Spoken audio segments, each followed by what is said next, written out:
Hello everyone, I'm Crystal Cruz. A solemn homecoming today in Ector County. Jada Floyd was escorted back home. One of the many lives lost in the devastating Kerr County floods. She served our community as a juvenile probation officer and had just graduated from UTPB with dreams of helping local youth. She was honored with a procession through Odessa today, one final show of respect from a community that's heartbroken by her loss. News West 9's Cameron Leal is live at Sunset Memorial Gardens with more on how she was honored. Cameron. Yeah, Crystal, Jada returned home surrounded by a community that never stopped hoping, never stopped praying, and now we'll never forget her. The Ector County Sheriff's Office organized the procession, and officers rode along with her from Travis County all the way back to Ector County, then to Sunset Memorial Gardens. And people in the community lined up to say a final farewell, a large American flag hanging from a crane from a fire truck as it stood as Jada was brought into the funeral home. And we're told Floyd was more than just a public servant. She was a light in the juvenile justice system. Jada had recently earned her degree in psychology from UTPB and was determined to make an impact on youth here in Ector County. Judge Dustin Fawcett told us the county is already planning to honor her legacy, and the counseling room at the new juvenile detention center will be named in her honor, a tribute to the career she was just beginning. Ector County leaders say she represented hope and had a future that was as bright as it was selfless, and now they're keeping her memory alive with blue and pink ribbons have been tied across the county, and a special room in the new juvenile detention center that is going to be named after her, honoring her and her legacy. Live in Odessa, News West 9, Cameron Leal, back to you. Cameron, thanks. Well, Jada Floyd's funeral will be held Friday, July 25th at Sunset Memorial Gardens and Funeral Home in Odessa. The service begins at 1 p.m. If you would like to view that service, it will be live streamed. Just go to Sunset Memorial Gardens website, sunsetodessa.com. Click on Jada's obituary. Scroll to the bottom and there will be a link to view that service. Meanwhile, the funeral service for Officer Bailey Martin takes place this Friday, July 18th. It's at the First Baptist Church on North Lee Avenue. The public is being asked to pay their respects outside. Now, if you would like to view the service, it will also be live streamed. Again, just go to Sunset Memorial Gardens website, that's sunsetodessa.com. Click on Officer Martin's obituary, scroll to the bottom, and again, there will be a link to view that service. Well, here's a look at the parking map for Officer Bailey Martin's funeral this Friday at the First Baptist Church. Again, you're asked to remain on the sidewalk outside of the church. Parking is available in the designated areas highlighted in yellow on the map that you see there. Also, here is the planned procession route following the service. The funeral procession will head east on 7th Street, then turn onto Grant, and finally east onto 2nd. You're encouraged to stand along the sidewalks on Grant Avenue and 2nd Street to pay your respects. The family has requested a private graveside service, which will not be open to the public. Well, two Odessa nonprofits are teaming up to raise money for Martin's burial. The Professional Police Officers Association of Odessa and the Chuck Wagon Gang are cooking up burgers to cover Officer Martin's funeral expenses. The fundraiser starts at 11 a.m. next Tuesday at the Ector County Coliseum. They'll be making 800 burger plates. Each plate will cost $20 and include chips and a drink. The burgers are first come, first served. If you miss out on a burger, donations can be dropped off at the Odessa Police Department or at this event. Meanwhile, the Odessa Spire is shining the color blue until July 31st to honor Jada Floyd and Officer Bailey Martin.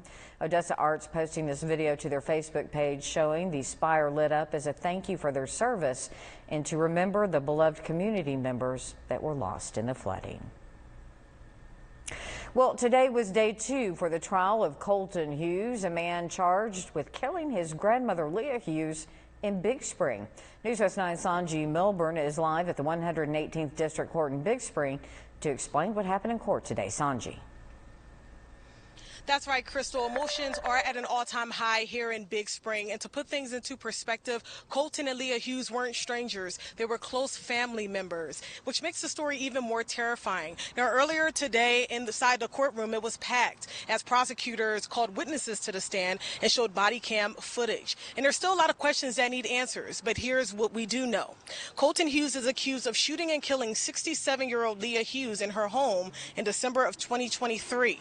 According to the Big Spring Police Department, the medical examiner determined she died by a gunshot wound. A few months later, in February of 2024, she was arrested and charged with murder after being caught at a traffic stop in Trophy, Texas. Now, Colton Hughes is also accused of stealing property from his grandmother valued at $300,000 or more. And according to jail records, that theft happened nearly a year before the murder. Now, right now, the defense is pointing inconsistencies in the police investigation. And while many people aren't speaking, I had the opportunity to speak with a resident who has relations to the Hughes family, and she believes that Colton Hughes is guilty. Everybody got weird vibes from him. Just even on Facebook, when we were looking, we found people commenting against Colton, saying that he gave them weird vibes and that they hoped to find him guilty. Now, there's still a lot to unpack. It's only day 2, but officials say the trial should last for a few weeks. Reporting in Big Spring, Sanji Milburn, News West 9. Well, State Representative Landgraf of Odessa trying again to scrap the STAAR test ahead of next week's special legislative session. He filed House Bill 92. The bill would eliminate all state-mandated standardized tests that go beyond what's required by federal law. Landgraf says he wants to refocus public education on meaningful classroom instruction. He adds the bill would ease pressure on students and teachers and reclaim valuable instructional time and promote a more well-rounded education for Texas students. His bill during the regular session failed because the House and Senate couldn't seem to agree on how to move forward.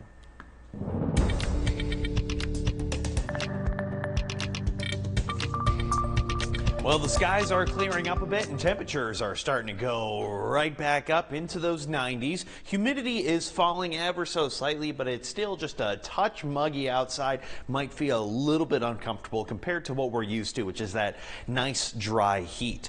It's still pretty wet out there, mainly to our east. That's where we have those flood watches in effect for San Angelo, Sonora, Brady, and even Brownwood. Most of that is because, well, we're still seeing a lot of that flow coming in from the south, moving to the north. In terms of for us, well, I'm only looking at just a little bit of activity just south of Colorado City, and, well, you know what, maybe a passing cloud here and there. If that's all we need to worry about, then that is fine by my book. Crystal.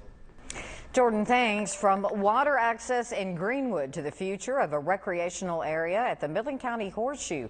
Midland County Commissioners had a full agenda today. Now, during Commissioners Court meeting, leaders again faced questions about water being shut off and on in Greenwood, particularly whether there's enough water to support growth there. But one commissioner told us state laws limit what the county can do.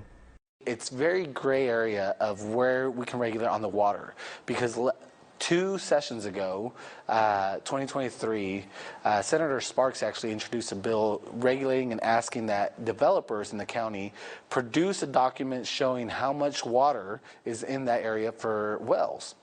But it doesn't really exactly say what our portion is and what that sheet's supposed to look like and what we're supposed to do if it has this or that. It's very broad.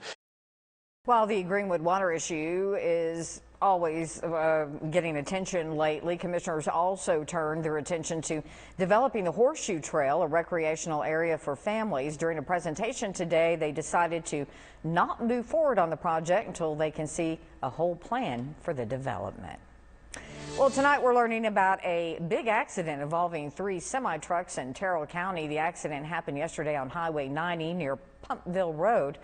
Traffic was reduced to just 1 lane as emergency crews worked to clear the scene. Thankfully, there were no injuries reported. If you're driving down to the Trans-Pecos region, beware of black bears crossing the road. Take a look at this. Texas Parks and Wildlife says this past weekend, a 302-pound black male bear was hit on Highway 118 south of Alpine.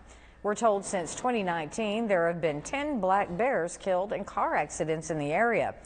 Hitting a bear is scary, dangerous, and potentially deadly. Now, when you're in bear country, Texas Parks and Wildlife wants you to be bear wise. They say to remember to slow down and scan the sides of the road for telltale eye shine when bears and other wildlife are typically active or harder to see. If you do hit a bear, don't try to help it. An injured bear is still a very powerful animal. Call 911. And by the way, it's unlawful for anyone to possess, take, or transport endangered wildlife. Well, Jordan, things are getting warmer and warmer as we inch towards the middle of the week. Yeah, to the point that we're going to go back to those triple digits after about a month off, which I'm okay with. But you know what? Hey, that also means much lower rain chances. I'll have those details coming up next.